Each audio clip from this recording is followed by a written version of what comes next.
being in the world that I was in, I've lost probably 30 people I know, whether it's drugs, suicide, death from whatever way, car crashes. And that weighs heavy on you. I mean, in the perfect little world of Orange County, you don't think that kind of stuff happens. I think from the outside, people see TV shows and all this nice stuff. And sure, we all have a good life, but it's a lot of bad news around here. Growing up here, it's a hard place to grow up in as far as, people's values are so twisted here because they think, oh, well, it's Orange County, we can do whatever we want. We're the center of the universe, but this doesn't work that way, and once you get out of it, you can realize that, there is a life. Look at my life now, it's way better. I'm my own worst enemy. I have a lot of demons, and they're still there, I still battle with them, but I've always had those values in the back of my head. Even though I've done horrible, horrible things to myself, to other people, it's not like I don't feel bad. When I died, I was sober for a while, I was doing good, and then I was getting tattooed. I was getting the heart tattooed on my chest, Capulet, and it's the Sacred Heart from Romeo and Juliet on Tybalt's chest. So I wanted that one, and I was like, yeah, okay, it's gonna hurt, so I should take something. So I took a few Oxycontin, and then I was like, I get anxiety, so I'm like, oh, I'll take a few Xanax, and then smoke some weed, and then I think I drank some GHB, and then I woke up like a day or two later in the hospital. There's no light. I didn't see a light.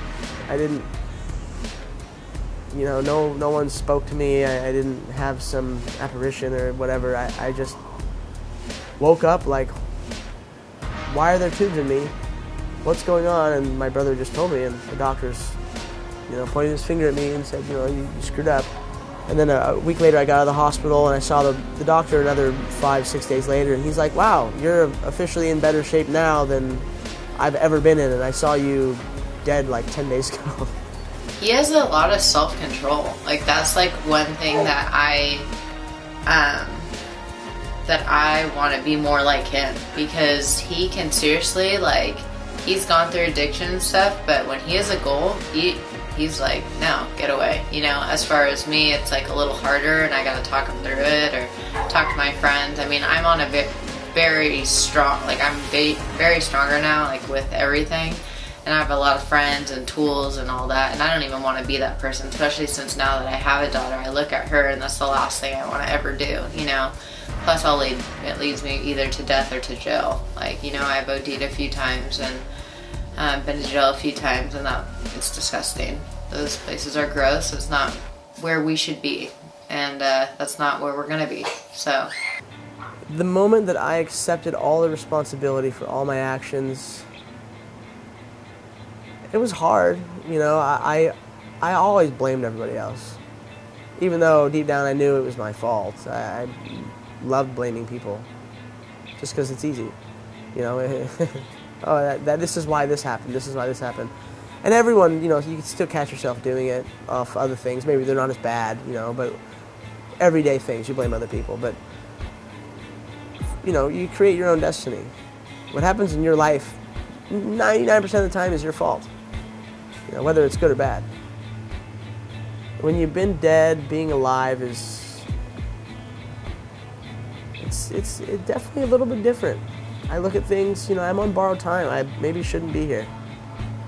Part of me thinks, like, I shouldn't, Sometimes, everybody ggets a little depressed sometimes, and I think, like, really? Why? I'm still here? I have no reason to be depressed. My life's awesome. I needed to realize that I have a good group of core people around me that I can fall back on. And until to this day, I still put all the pressure on me that it's only me that has to do everything. But no, I have a good group of people that can help me with everything.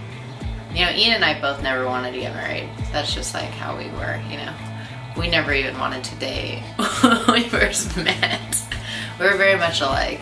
So but we do, it just kind of happened that way, and we fell in love. We're like, there it is. And now we have a baby. For me, it's providing, become a superstar, that's awesome, fame, but fortune is what I'm after, because I don't want to have a real job. I had a real job when I was in rehab, and that was horrible.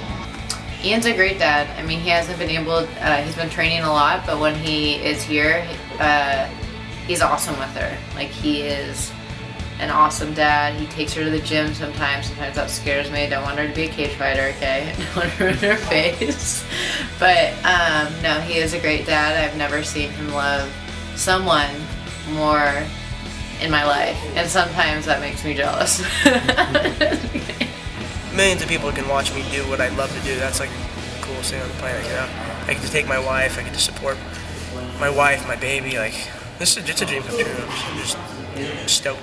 I'm just making up for it now, and it's, it's one of those things that still sticks in the back of your head. I wasted, I don't know how, a couple years of my life doing absolutely nothing, but, it'll make a good chapter in my book. Credit for my family, my newfound family, my newfound life. Things have changed completely from what I used to be, and I add, everything that I fight for now is completely different than what I used to fight for.